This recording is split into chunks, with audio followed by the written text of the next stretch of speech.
As I've already mentioned, it was quite a scene yesterday in the House of Representatives. Democrats literally attempted to shut down Speaker of the House Kevin McCarthy after there was a vote to censure Congressman Adam Schiff. And then they started chanting his name as if he was some sort of hero. It really was, quite frankly, shameful to watch. But with yesterday's vote, the California congressman became just the third representative to be censured in the 2000s. So, and I'm sure you recall, all of this was because of the false claims that Adam Schiff made regarding President Trump's 2016 presidential campaign and all the Russian collusion, which has been confirmed to be a hoax. There were no Democrats that voted for the censure, which frankly shows that the Democratic Party now they're willing collaborators with a proven liar, Adam Schiff. Well, joining me now to discuss this and more is Congressman Nathaniel Moran. He serves on the House Judiciary Committee as well as the Foreign Affairs Committee and the Education Committee. He represents the 1st Congressional District of the great state of Texas. Congressman Moran, welcome back to Washington Watch. Thank you. It's a pleasure to be here with you again tonight. And thank you for continuing to address some of these very important issues that we're dealing with this week. Well, listen, it's our honor to come on board with you and to fight for these and so many other critically important issues. And we're grateful that there are people like you who are standing in the gap and fighting for all of us right now. So let's get to this vote yesterday to censure Adam Schiff, his role in the he literally used his role in the Intelligence Committee, literally, purposefully, intentionally to lie to the American people. Why, in your opinion, was it so important that he be censured? Well, for that very reason, this is not a situation where we're dealing with a member of Congress that went out and just simply exaggerated some facts or took a little bit of liberty, which happens quite often and really, frankly, far too often on both sides of the aisle. But this is a situation where we had somebody that was in a unique position to receive very, very specific information as part of the Intelligence Committee, information that nobody else or very few of the people in Congress were privy to. And then he went out from that committee and made statements that were contrary to the very things he just learned in committee about what was going on in that Trump investigation and what the basis for the investigation was and what facts were true and which ones were not true. So, that's the astounding part when you start dealing with somebody that's in a very special and unique position that has a fiduciary duty to the American people, that has the ability to then persuade them about what he's hearing behind closed doors, and he comes out and blatantly lies about it. It deserves a censure.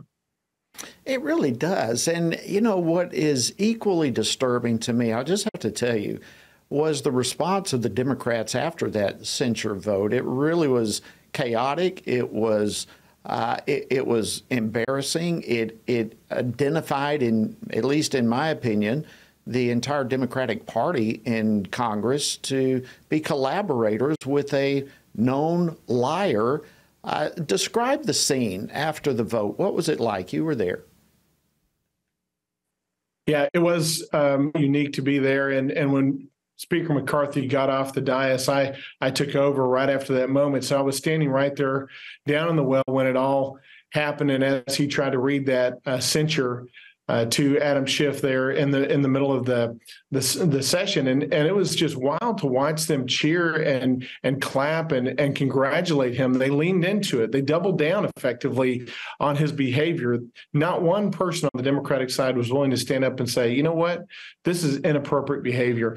I hope on the Republican side that if we had a person in that situation, we would not be clapping. We would not be cheering. We would be saying, you know what? We need to hold this person to account. We have a higher ethic and we must abide by it.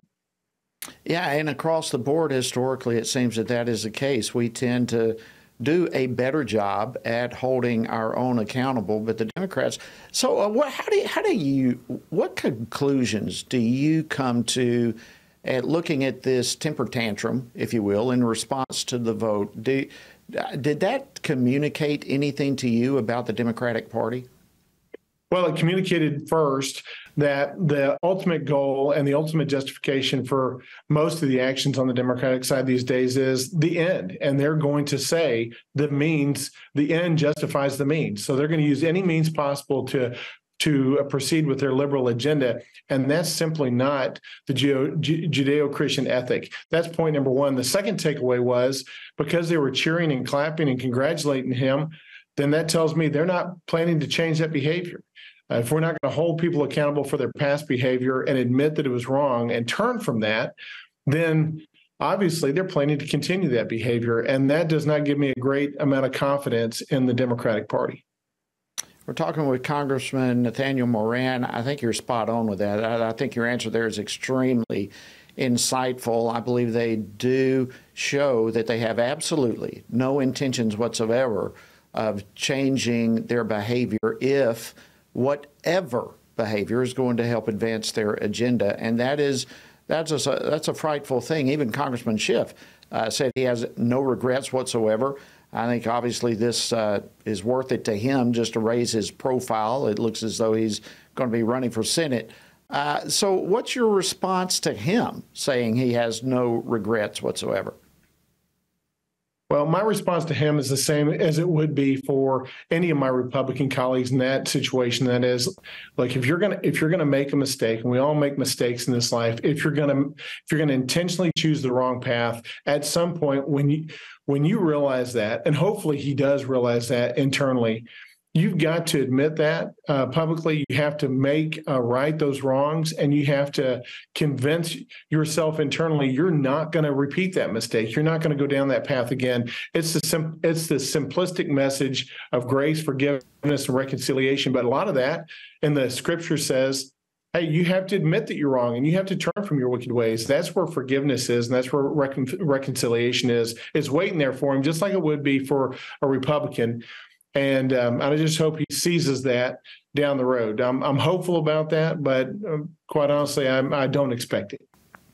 Yeah, especially when you see his entire party come up behind him and double down in support of the lies that were shared. So let's go from the party. We've talked about him. Let's go to the American people with all of this. We now have the Mueller probe that came out in 2019. We now have the Durham probe this year that concluded, both of which concluded there was no evidence of any collusion between Trump and the Russians, no evidence that anything of that nature ever transpired. So how are the American people supposed to have confidence in a party that embraces lies? Well, they shouldn't. And the message I would also have for the American people is hold us all accountable, Republicans, Democrats alike. But at this point, I don't know how you have confidence in the direction that Democrats want to take the country, because it's based on this idea of moral relativism. It's based on this idea that we have to accept everyone's truth as absolute truth, and that is absolutely wrong. There is one absolute truth, and it's set forth in Scripture. And when we get away from that, we get away from the foundations that of this universe and the natural law of God. And when we become dissonant with the natural law of God, things go awry for our individual selves, our families, and for our nation. And that's where we're at. That's where we find ourselves. We have to return back to that foundational natural law of God. We have to be back in accordance with its principles. Absolutely, 1,000%. There is no good outcome for anyone, including the nation, when we forsake God's laws. A final question, and we've only got about 30 seconds, but you're on the House Judiciary Committee where Special Counsel John Durham testified yesterday. The Democrats attacked him for sharing the truth. What was your takeaway from that hearing yesterday?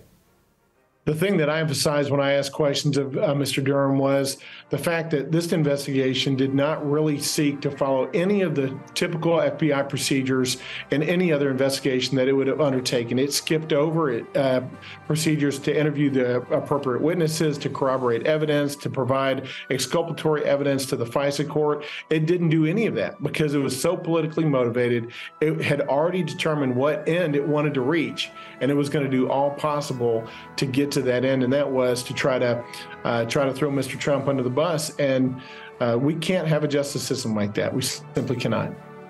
Congressman Nathaniel Moran, Texas, thank you so much for standing in the gap. God bless you. Thank you for joining us on Washington Watch. My pleasure. Thank you. Have a great week.